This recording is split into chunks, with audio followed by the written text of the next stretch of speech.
नान्नी शिरोळमध्ये जिनसेन स्वस्तिश्री मठ आहे. त्या मठामध्ये गेले अनेक वर्ष हत्ती तिथं त्या ठिकाणी आहे आणि 200 वर्षाची परंपरा आहे. तिथं हत्ती आहेत. अनेक मठांमध्ये हत्ती आहेत. परंतु आता सगळे हत्ती हे वंताराला घेऊन जायचं नियोजन सरकार करतंय. सामाजिक बांधिलकी ठेवून किंवा धार्मिक भावना या हत्ती नेण्यामुळे दुखवण्याची शक्यता आहे. त्यामुळे आमची सरकारला विनंती आहे की याचा फेरविचार करावा. 200 वर्षाची परंपरा आहे. ती परंपरा जैन समाजाची आपण मोडणार आहेत का? जैन समाजाची आस्था या सगळ्या मिरवणुकीच्या पाठीमागं प्रामुख्यानं त्या ठिकाणी असते. अनेक धार्मिक कार्यक्रम असतात. त्यावेळी त्या हत्तीवरून अनेक मंडळी येत असतात, पूजेला येत असतात आणि म्हणून आमची विनंती आहे सरकारला की या संदर्भात धोरणात्मक निर्णय न घेता ज्या ज्या मठांच्याकडे जे जे हत्ती आहेत त्यांना निगा कशी राखायची सांगा. त्यांच्यावर काही नियम असतील तर ते नियम लागू करा. परंतु सगळेच उचलून तुम्हाला हत्तीच घेऊन जायचं असेल तर आमचं नुकसान करणारे हत्ती दाजीपूरमध्ये आहेत. तर जे शेतकऱ्यांचं नुकसान करतात ते पकडाने घेऊन जावा. चंदगड बसणं हत्ती आहेत ते. हे जे ऑलरेडी आहेत व्यवस्थित आहेत, माणसाळलेले आहेत, त्यांना का घेऊन जाताय आमचा प्रश्न नाही. उद्या ते दोघंही बंधू मला भेटणार आहेत. मी त्यांच्याशी विस्तारानं चर्चा करेन. हर्षवर्धन संकपाळजी, बाळासाहेब थोरातजी त्यांच्याशी बोललेले आहेत. त्यांना विनंती केलेली आहे की बा असा कुठलाही निर्णय घेऊ नका. त्यांनी सांगितलेलं आहे की आम्ही कुठलाही निर्णय घेतलेला नाही असं स्पष्ट त्यांनी सांगितलेलं आहे. त्यामुळं या वर्तमानपत्रातल्या बातम्या आहेत, अजून जोपर्यंत स्पष्टता येत नाही तोपर्यंत खरं नाही. काय करतात?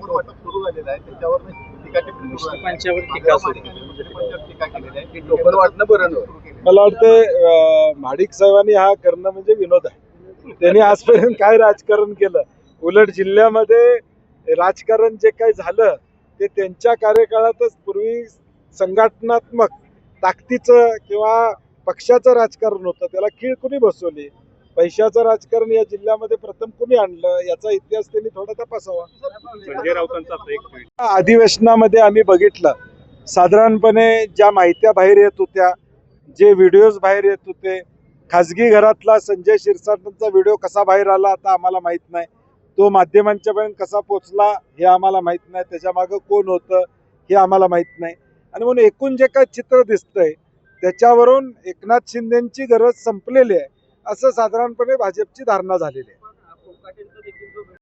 समर्थकांना सुद्धा गोळ्या करण्याचा प्रयत्न आहे तो कोल्हापूर जिल्ह्यामध्ये. शिवाजी पाटलांनी मोर्चा काढला आणि इकडे राजेश क्षीरसागर सुद्धा आंदोलन करतात. याला जोडून राजेश क्षीरसागर म्हणतात की 80% शेतकऱ्यांचं समर्थन नाही. ठीक आहे, राजेश क्षीरसागरांना आदेश आला असेल हे करण्याबाबत. ते खाजगीत तुम्हाला भेटले तर सांगतील शक्तीपीठाची गरज आहे का नाही कदाचित. परंतु वरनं आदेश आला असेल त्या विचारात दुसरा काही पर्याय नाही. परंतु 7 बारे उतारे मग हरकती एवढ्या का आल्या? ज्यावेळी हे नोटिफिकेशन निघालं त्यावेळी शेतकऱ्यांनी हरकती दिल्या त्या खोट्या आहेत का?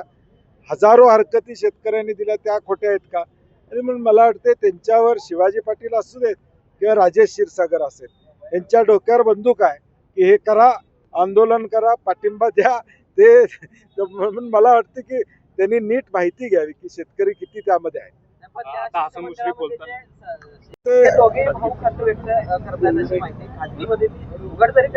नाही, मला वाटतंय तो विषय मी ऑलरेडी त्यांच्या लोकांशी बोललेला आहे आणि दौऱ्याचा आणि ह्याचा तो विषय नाही आहे. आता भोगावती कारखान्याचा काय विषय आहे का? म्हणजे जे बाहेर लोक चर्चा करतात कारण काय हे मला ते उद्या दोघं भेटल्यावरच मला कळेल की कारण नेमकी काय. नाही, खालच्या सभागृहामध्ये भास्कर जाधवांना महाविकास आघाडीनं विरोधी पक्ष नेता द्यावा असं सांगितलेलं. आता मुख्यमंत्री महोदयांनी त्यावेळी सांगितलं की अध्यक्ष योग्य वेळी निर्णय घेतील. आता योग्य वेळ कधी येणार आणि दाते पंचांग बघायचं का कुठलं पंचांग बघायचं आम्हाला माहित नाही. आता कुठली योग्य वेळ विधानसभा अध्यक्ष काढणार आहेत आम्हाला माहित नाही. विधानसभेचा विरोधी पक्ष नेता करायचा.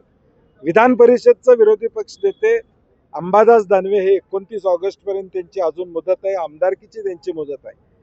परंपरा असते की सभागृह पुढचं होणार नसेल आणि त्याच्यामध्ये जर सदस्य निवृत्त होत असेल तर त्याचा निरोप समारंभ करतो. त्या परंपरेला आपण हा निरोप समारंभ केलेला आहे आणि म्हणून आज त्याची चर्चा नाही.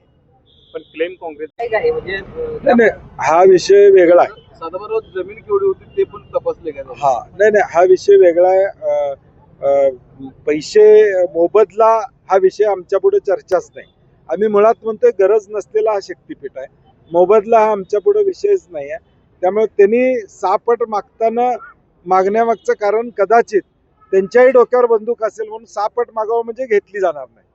आता असं मुश्रीफ साहेब बोलताना म्हटले की अजून एक 2-3 मला वाटते आता शेतकऱ्यांचा प्रश्न मांडताना अनेकदा आंदोलन होतं. आता तुम्ही बघितलं असेल, आपण व्हिडिओ बघितला, छावा संघटनेच्या लोकांनी आपली भूमिका मांडण्याचा प्रयत्न केला.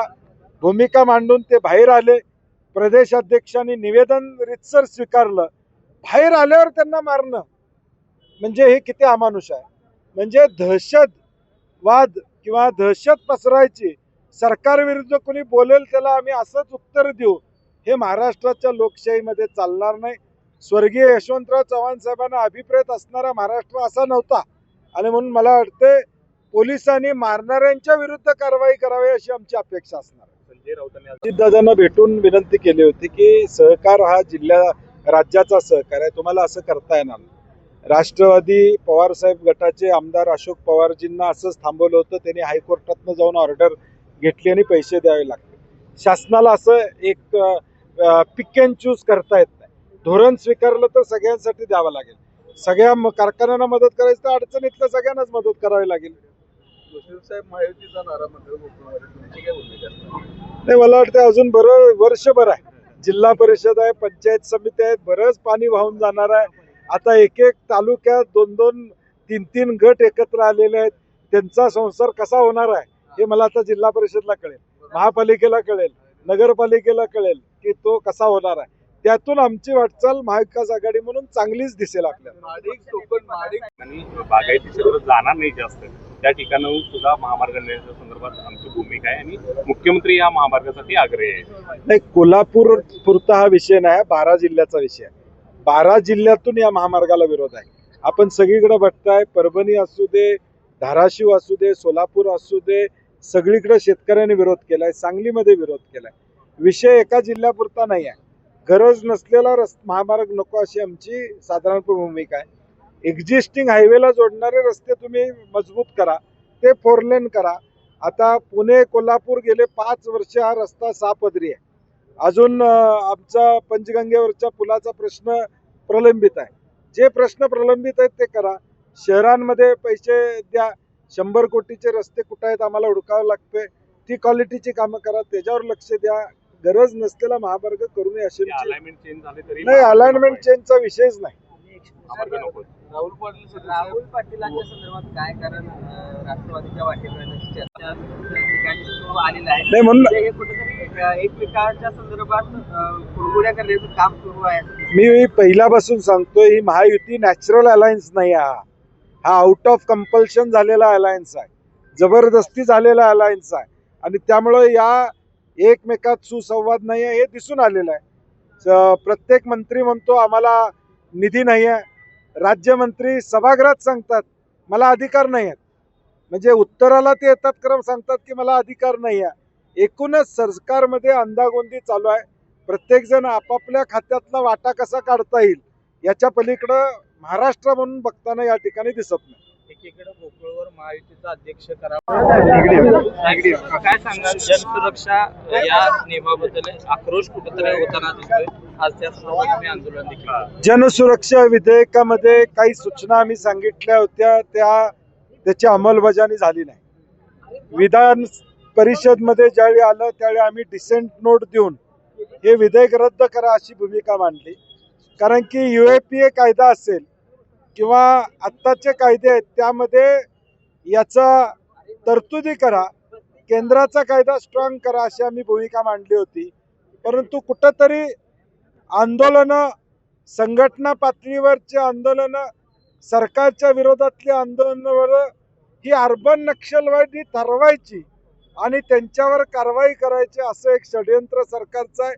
आणि म्हणून परवा राज्यपाल महोदयांना देखील आम्ही महाविकास आघाडी म्हणून भेटलो आणि त्यांनाही विनंती केली आहे की हे विधेयक परत पाठवा आणि पब्लिक हिअरिंग, म्हणजे 12,000 सजेशन ऑब्जेक्शन आलेले आहेत, त्याचं पब्लिक हिअरिंग घ्या, लोकांची भावना समजून घ्यावी सरकारनं, असं आमचं म्हणणं आहे. झाला. आता त्याच संचालक वाढीवरून महायुतीच्या नेत्यांना भाडे गटाकडून टार्गेट केलं जाते.